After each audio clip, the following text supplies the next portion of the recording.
Tak semua pemain naturalisasi bisa mengkilap.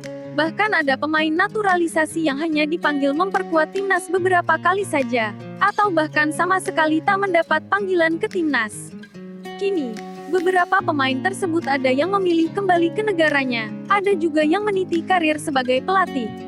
Berikut 6 pemain-pemain naturalisasi gagal bersinar di timnas Indonesia. 1. Toni Kusel. Pemain bernama lengkap Toni Harry Kusel itu dinaturalisasi pada 2012.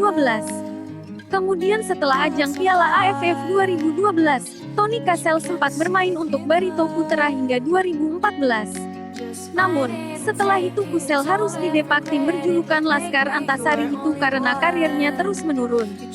Padahal, Toni Kusel sempat digadang-gadang menjadi pemain bintang. Setelah itu ia pulang ke negara asalnya Belanda dan Kusel sempat bermain bersama klub amatir Belanda, New Utrecht 2015. Kemudian karirnya berlanjut ke klub amatir lainnya, yakni Ajax Zaterdag, di divisi 5 Liga Belanda. 2. Ruben Muarbanaran. Ruben Muarbanaran resmi menjadi WNI jelang SEA Games 2011. Namun, karirnya bersama timnas Indonesia hanya seumur jagung. Setelah itu, Ruben bergabung dengan Pelita Jaya selama 1 musim, yakni hingga 2012. Bersama Pelita Jaya Ruben tak menampilkan performa apik. 2 tahun kemudian Ruben dikontrak klub divisi terbawah Liga Jerman, SV Honefeld Niedermonter. Di tim tersebut Ruben hanya sebagai pemain pengganti. Seiring berjalannya waktu, karir Ruben Muarbanaran justru terus menurun. Padahal, usianya masih cukup muda. 3. Rafael Maitimo. Rafael Maitimo resmi menjadi WNI 1 hari jelang babak penyisihan grup Piala AFF 2012. Rafael Maitimo menjalani debut bagi timnas Indonesia saat menghadapi Laos pada tanggal 21 November tahun 2012.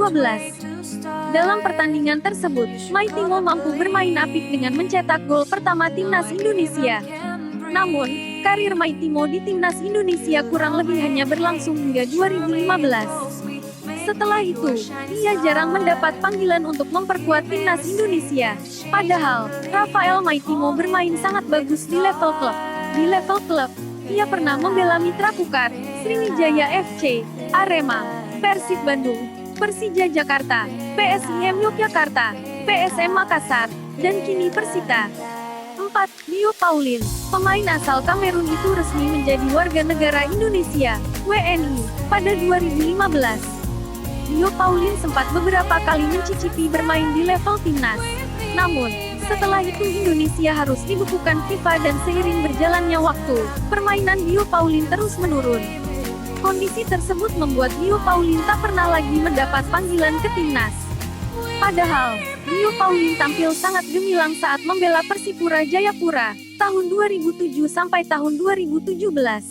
5. Sergio Van Dijk. Sergio Van Dijk resmi menjadi WNI pada 2014. Van Dijk melakoni debut sebagai pemain timnas Indonesia saat pasukan Garuda menghadapi Arab Saudi di Pra-Piala Asia 2015. Setelah tak lagi bermain di Liga Indonesia, nama Sergio Van Dijk jarang muncul di pemberitaan sepak bola Indonesia. Terakhir, ia memutuskan pulang ke kampung halamannya di Belanda. Terbaru, selain belajar jadi pelatih, mantan pemain Persib Bandung itu menyibukkan diri sebagai agen pemain. 6. Johnny van Bekkering. Johnny van Bekkering merupakan satu di antara pemain keturunan Indonesia Belanda yang dinaturalisasi jelang Piala AFF 2012. Namun, karir Johnny van Bekkering bersama timnas Indonesia bisa dibilang sangat singkat. Ia hanya melakoni 2 pertandingan saja bersama tim Garuda. Kondisi tersebut membuat Johnny van Bekkering memutuskan berkarir di Belanda. Namun, nasib nahas sempat menimpa Johnny van Bekkering pada 2014. Ia sempat ditahan pihak kepolisian karena diduga memiliki tanaman ganja di rumahnya. Setelah tak lagi bermain sepak bola, kini Johnny dikabarkan menjadi staf pelatih klub sepak bola amatir di Belanda bernama SC Veluwe Zoom U13.